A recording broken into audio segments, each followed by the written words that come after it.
In the United Kingdom, Rupert Lowe, farmer and member of parliament, independent member of parliament, interestingly, is making a good case of being the new Nigel Farage. I am now launching Restore Britain as a national political party. The representative of sentiments in the UK that their country has been lost. The UK has been beset by arguments about immigrants have stolen our authority, immigrants have stolen our land, and I still retain in me this idea that what you need to pay most attention to is that migration class that elides and glides like a fog, like a fugue, like a smoke. Those elite, globalist, imperialist scum that infiltrate our culture and our land, that can't be branded with a single religion or faith unless it's the worship of Satan.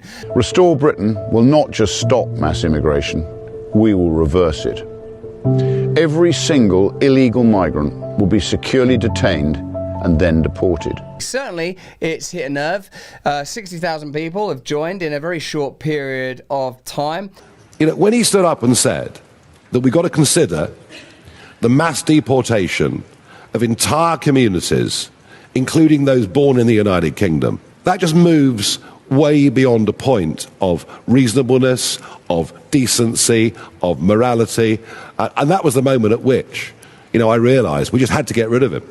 He out-Faraged Farage is the simple truth of the matter. Let me know in the comments and chat how you feel about mass deportation. Myself, I've got to tell you, particularly about if I think about people that were born in a country, I find it difficult. But let me know if you have a different view. Indeed, as Stephen Crowder would say, change my mind as to why you should be able to deport people. I'm sure some of you saw that brilliant British comedian talking about China, and like he did a real good sort of British skit on, like, I went over to China, noodles everywhere, noodles, can't get no fish and chips or nothing. I don't think you understand. I'm not from here, okay? I left the UK because I didn't like it, all right? So I need you to change everything to make it feel like it's the UK, yeah?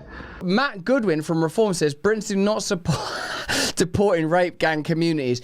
We're just a simple rape gang community. We come together as a community. I don't like the word rape gang. I prefer rape community. We're just a community of humble rapists raping our way around Luton. The British people think of themselves as very tolerant, very welcoming. They're not up for like, let's just round up everybody who knew anything about the rape gangs. Let's just round them up and put them in another country. Yeah, I think if you do know about a rape gang and you're not doing anything about a rape gang, then rounding up seems, yeah, it never sounds good, rounding up as a phrase, I've got to tell you. It doesn't sound good. But in a way, we've all been corralled into a national identity. We're all, in the UK at least, being corralled into a surveillance state, digital ID. I know they've paused on that momentarily. Of course, because of resistance. Because of resistance, you know that, don't you? You know, the reason that Britain, under Starmer, didn't push ahead with digital ID is because there was so much resistance online, so much vocal dissent that they realised this turkey ain't gonna fly. But believe me, once they get the control that they're looking to get over social media, they will push again. The UK government is now labelling cultural nationalism as terrorism. Well, that's an interesting bit of linguistics. Let's see how that shakes down. They're literally teaching that worrying Western culture is under threat from mass migration is a terrorist ideology.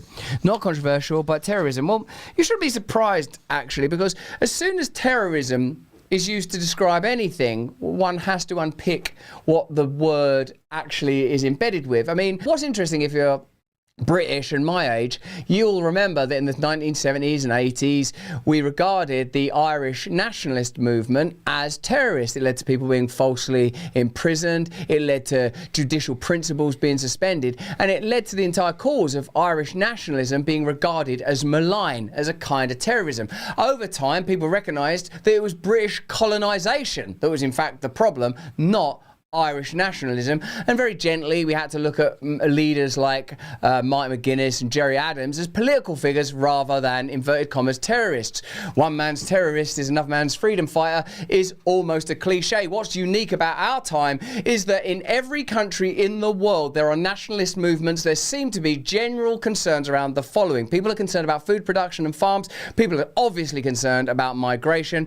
People in European nations and the United States of America are concerned about their cultural identity and the decimation of Christianity in particular, and the principles that are packed into and unfold from Christianity, like Elon Musk the other day. Have a look. I'm actually a big believer in the principles of Christianity. I think they're very good. But I'm probably a cultural Christian. Okay, the fact is, cultural Christian is an oxymoron, because actually the principles of Christianity ultimately amount to the spiritual domain being superior to the material domain, and that if your decisions are based in the material domain, not the spiritual domain, i.e. the unseen has to supersede the seen. Faith has to supersede sight. God has to supersede money. If you don't accept that, you're not Christian at all. Saying Christian values is, I don't know, a nice cathedral or a painting or a poem, that ain't what it is. It's absolute surrender to God. It's the recognition that we are fallen and that we are in sin, and it's the recognition of precisely what's happening now that you see and I see. The world is falling apart fast, and you are not going to politic your way out of it. You might move a deck chair a little bit this way or a little bit that way, but without God, you have got nothing. Do you understand that yet? Let me know in the comments and chat. Nevertheless, Rupert Lowe and the Restore Britain movement is probably advantageous, because anything that fractures and splinters the hegemonic control of centralised political parties like Labour and the Conservative Party, that whichever one you put in power, same as in your country, you ultimately end up with the same institutions and deep state interests and globalist overlords still calling the shots. If you start introducing a variety of even opposing political ideologies, it's quite likely that you'll in the end be able to achieve a level of pushback or even chaos that will be advantageous. I myself continue to struggle with the generalized vilification of Muslim people or any of God's children, because we are all worthy of love, and if we let go of love, we don't have hold on much. But that's just what I think. Let me know what you think in the comments and chat. Restore Britain, chance to be a fine thing, and even an attempt has to be supported. Polymarket. All right, if you follow politics or you go on social media, you recognise that everyone has an opinion. Your group chats, the pundits, the commentators, and of course, me. I have an opinion. Do I have an opinion? Yes, I do. But on Polymarket, you actually get the real odds on what's likely to happen.